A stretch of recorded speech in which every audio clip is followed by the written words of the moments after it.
Yeah, I just watched a video about how to make videos. I realized that I was doing it all wrong.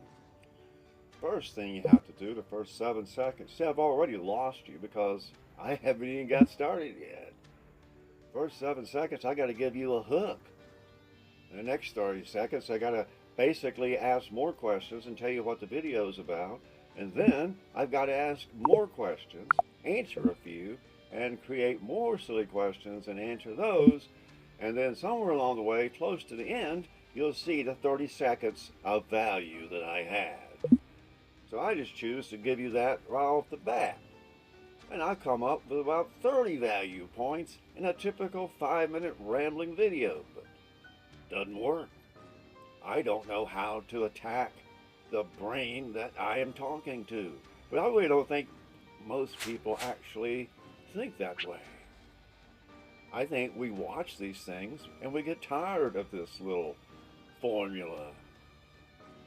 So I do have a question for you today. This is a question because college football, I've done 500 videos about Georgia football, so we'll talk about that a little bit. So the first question I should have asked in the first 7 seconds of this video was, do you think Georgia's going to have a good year? You know, we're talking to the guy that's going to spend money to go to the games and possibly donate to get some tickets.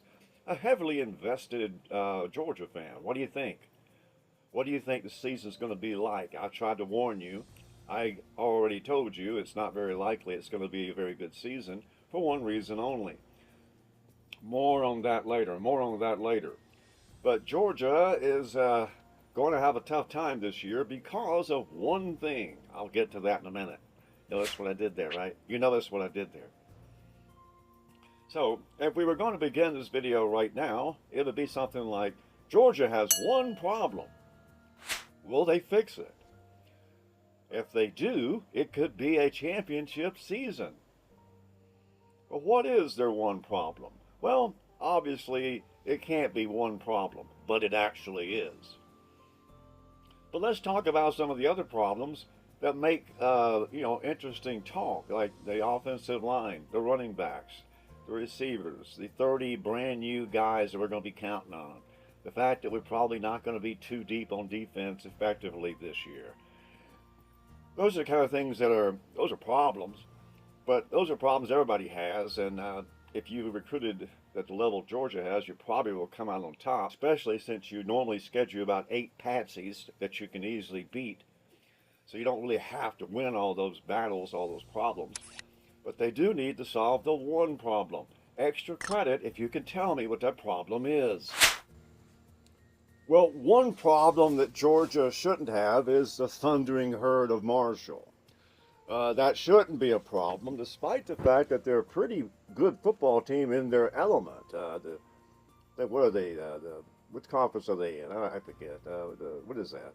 The Thundering Herd, same conference that Georgia State's in. James Madison. I can't remember the conference anyway. But they're a low-level conference. What is it? Sunbelt? Yeah, Sunbelt. Billy came from there. So it's a Sunbelt conference. Well, with the age of NIL, some of these teams might actually have a few more talented guys than usual. Finished 11-2 last year, so they could be a bit more difficult than we might think. But they're a Sunbelt team. Not going to be a problem.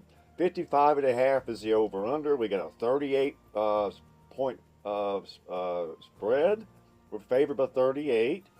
And so, yeah, I think Georgia will be able to win the game handily, still cover the under, and still fail to cover the spread, as they've done 9 out of 10 times in the last 2 years.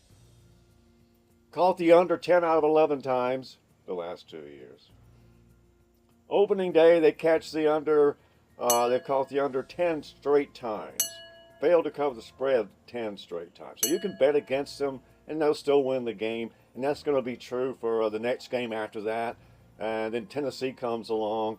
And I think that's when Georgia might need to start talking about problems again. Because they do have some problems with this football team, as they normally would be expected to, with all the young faces. Even if they had the best staff in the country, they would be challenged to be a team like 22. So everybody's in the same boat. Georgia will have some problems. Georgia will have some problems against Tennessee. It's the first road game. bad teams don't play good road games, and Georgia, until proven otherwise, you've got to look at them as a meh to bad team, because that's how they finished. That's what they exited the stage from, was a bad team that couldn't get but 10 points against a fairly average Notre Dame defense.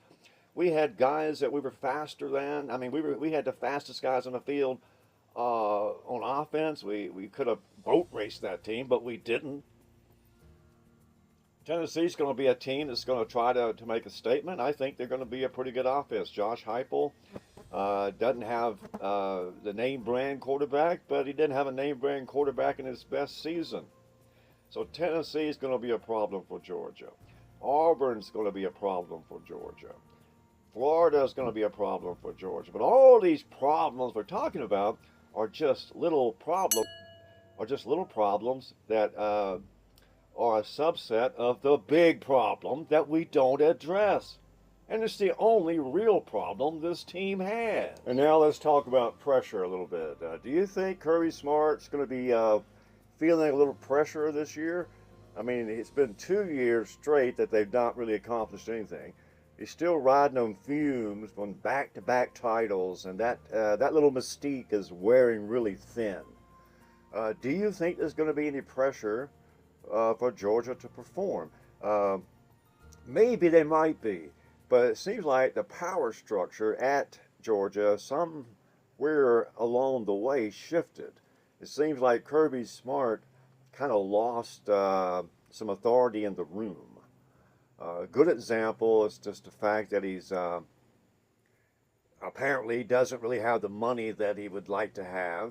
He's missing on recruits because Georgia doesn't want to spend the really big bucks.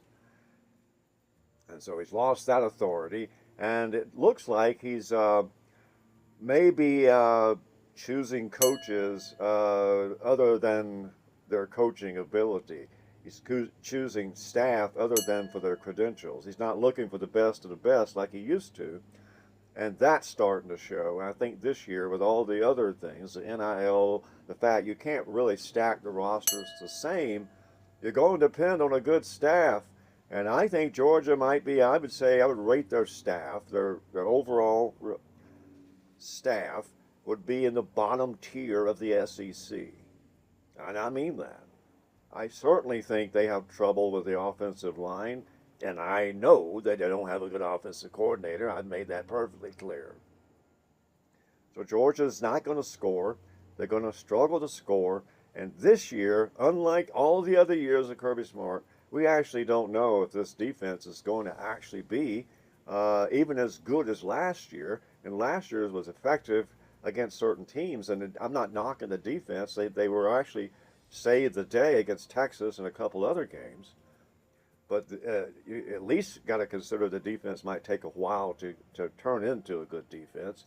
And that leaves Georgia vulnerable if they're going to go out and, dilly around and not score in the first half or every game next year. I guarantee you they're looking at 7-5. You can't go better than 7-5 with the circumstances we live in right now, this kind of season. You can't not score in the first half and just really look terrible every first half and expect to win the games on the schedule. Well, that's what they're going to look for. I would think they would come out guns blazing because they've had a lot of talk about Gunnar Stockton. I think they're going to put their best foot forward and lay some points out. But when it comes to the real football games, this team's going to do the same thing. You're going to go to Neyland and lay an egg for 2 quarters and think you're going to win it? I don't think so. Georgia's going to have to come out and attack early, and they're going to have to get points on good possessions instead of not getting points. It's all about scoring points. And Georgia has had a problem scoring points when they should.